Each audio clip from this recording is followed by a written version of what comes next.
अस्सलामुअलैकुम सारे दोस्तां भरावां नूं। जनाब जुगनी अज तुहाडी खिदमत विच फिर हाज़र होया। जुगनी दीयां गल्लां सुनो ते मज़े लवो। तो जनाब गल इस तरह दी है जनाब, एक असां ले लई सी मझ। वो मझ जनाब असां ले लई, वो मझ जिहड़ी है ना कि चंगा लत्तां बावां तो ना चौड़ी सी, वाह उच्ची लम्मी सी, तो ना है थोड़ी जी लिस्सी सी। वो जनाब मझ लिया के ना असां चाचे दे डेरे ते बन छड़ी।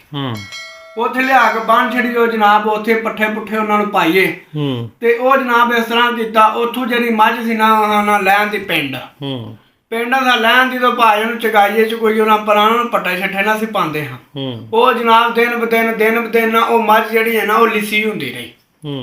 वो भाई कदी उन्होंने मैं गंडा शंडा कुट के उरा परां वो दें के जा किस तरीके ते मझ दा जाना कोई थोड़ी जी ना तगड़ी हो जाए जनाब, कोई ना वो ना मझ जी ना बहुत ही लिस्सी हो गई। वो ना साडे पिंड दा एक बंदा ते वो जनाब इंज दी कम करदा वे, ओनू घाटा ही पैंदा, नफा नहीं अज तक कोई होया। ते वो जनाब रोज दिहाड़ी आ जांदा है मेरे कोल, यार जुगनी मझ मैनू दे छड़। मैं यार चाचा गल सुन, मझ नहीं देनी, मझ नूं यानी कि असीं आप ही सही करा दे। आंदा नहीं मझ दे छड़। मैं चाचा नहीं मझ नहीं देनी।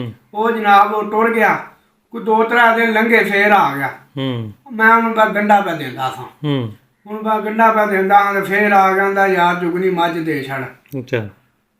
मैं यार चाचा मझ, मैं आख्या मैं नहीं देनी।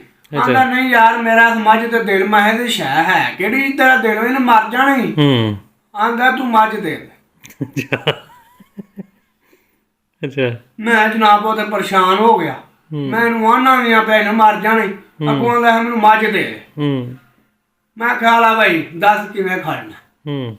आंदा जनाब मैं ना फ्रिज आंदी है नवी बिल्कुल, तो भाजी आइए मैं परसों ही लियांदी है, तो जाके वेख लै नवी होई तो चुप्पी, ना होई तो छड़ दे। तो मैं नाल रुपया तेन दांगा 6000। मैं आख्या फिर तेरा मेरा सौदा पक्का? उन्हें आख्या पक्का। मैं अच्छा जी, मैं मझ खोल। वो भाई मझ जी हौली हौली टुरदी चलो अप्पड़ गई उत्थे। ते मैं जनाब उथों फ्रिज जी है ना वो ठप्पी ठुप्पी लिया के मैं घर धरी, कोई आ तो कोई मैं 6000 ले लिया। वो जनाब सवेरे जो मैं पीता ना पानी ठंडा, वो मैं कहना मर गया धुप्पे हैं। वो तो धुप्पे सड़ते हैं, दुध भी सारी दिहाड़ी पट्ठे पा के शाम नूं किलो दुध। ते ये तो वावा ठंडा पानी है, तो चलो गर्मी शर्मी लगती है, चलो पानी शानी पीवांगे। ये तो सानू मझ की 4 मझां लभ गई। मैं अच्छा यार चाचा अल्लाह तेरे नसीब चंगे करे। वो जनाब दिन लंघे ना होर कि 2 या 3, तो बंदे का मूँह ना डिगे असी। मैं आख्या होर पता नहीं तबीयत खराब है। वो घरों भी बिजत होया फ्रिज वालों। हाँ वो घरों भी बिजत होए फ्रिज वालों, तो उतों सदमा वेखो मझ भी मर गई।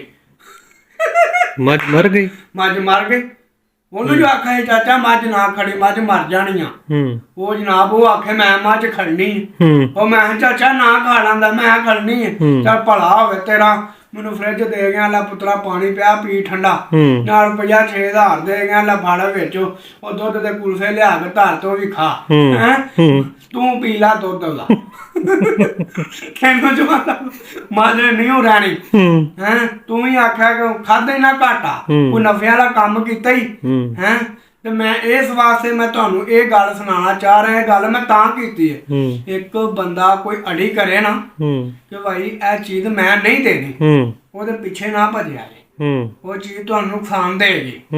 हाँ जो अड़ी कर गया तो पिछे हट जाओ। तुहानू इन्नी कोई गल सुना रहा वा, वेख लो वो गरीब दी फ्रिज भी गई, 6000 रुपया भी गया, उतों उन्हें मझ लई, वो भी गरीब दी मर गई।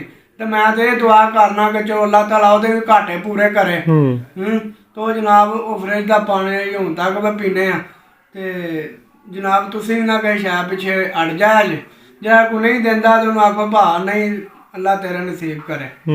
ते जे तो भाई जी इन्नी को गल का मजा आया, इनू सबसक्राइब ते लाइक करा जे, अपने दोस्तां भरावां नूं शेयर भी करा जे। इंशाअल्लाह ताला पा तुहाड़ियां दुआवां दे नाल ही अपने भरा जुगनी वास्ते दुआवां करते रहा करो कि चलो मैं तुहाडी खिदमत विच हाज़र हुंदा रवां। ते जनाब गल ए वे ते ਕੰਮ ਉਹੀ ਪਾਰ ਹੁੰਦਾ ਜਿਹਦੇ ਪਿੱਛੇ ਦੁਆਵਾਂ ਹੋਣ। ਤੁਹਾਂ ਦੁਆਵਾਂ ਕਰਨੀਆਂ ਨੇ ਤੇ ਅੱਲਾ ਦੀ ਮਿਹਰਬਾਨੀ ਨਾਲ ਜੁਗਨੀ ਜਿਹੜਾ ਨਾ ਕਿ ਤੁਹਾਨੂੰ ਸੁਣਾਉਂਦਾ ਰਹੇਗਾ। ਜਨਾਬ ਇਹ ਤਾਂ ਸਟਾਰਟਿੰਗ ਸ਼ੁਰੂ ਕੀਤੀ ਹੈ, ਹਾਲਾਂਕਿ ਜੁਗਨੀ ਤੁਹਾਨੂੰ ਬੜਾ ਬੜਾ ਕੁਝ ਸੁਣਾਵੇਗਾ ਅੱਲਾ ਦੀ ਮਿਹਰਬਾਨੀ ਦੇ ਨਾਲ। ਆਲਮ ਲੁਹਾਰ, ਮਿਰਜ਼ਾ ਜੱਟ, ਅਕਰਮ ਰਾਈ, ਯੂਸਫ ਸਟੈਡੀ, ਮੁਰਾਤਬ ਅਲੀ, ਜਨਾਬ ਜਿੰਦੇ ਤੁਸੀਂ ਫਰਮਾਇਸ਼ ਪਾਓਗੇ ਜੁਗਨੀ ਬਿਲਕੁਲ ਉਹਦੀ ਕਾਪੀ ਕਰਕੇ ਤੁਹਾਨੂੰ ਸੁਣਾਏਗਾ। ਤੇ ਇਹ ਮੇਰਾ ਤੁਹਾਡੇ ਨਾਲ ਵਾਅਦਾ ਹੈ, ਤੁਸੀਂ ਦੁਆ ਕਰਦੇ ਰਵਿਆ ਕਰੋ ਆਪਣੇ ਭਰਾ ਜੁਗਨੀ ਵਾਸਤੇ। ਤੇ ਮੈਂ ਜਿਹੜੀ ਗੱਲ ਸੁਣਾਈ ਏ ਇਹ ਮੈਨੂੰ ਤਾਂ ਗੱਲ ਸੁਣਾਉਣੀ ਪਈ ਏ ਕਿਉਂਕਿ ਮੈਨੂੰ ਲਾਮਾ ਲੱਭਾ ਸੀ, ਤੂੰ ਉਹਨੂੰ ਮੱਝ ਦੇ ਛੜੀ, ਮੱਝ ਮਰ ਗਈ। ਮੈਂ ਤੈਨੂੰ ਆਖਿਆ ਸੀ ਨਾ ਕਰ, ਉਹ ਧੱਕੇ ਨਾਲ ਲੈ ਗਿਆ।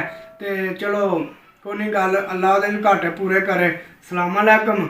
ਜੇ ਮਜ਼ਾ ਆਇਆ ਤੇ ਇਹਨੂੰ ਸਬਸਕ੍ਰਾਈਬ ਲਾਈਕ ਕਰਿਆ ਜੇ। ਇਨਸ਼ਾਅੱਲਾ ਤੁਹਾਨੂੰ ਫਿਰ ਮਿਲਾਂਗੇ।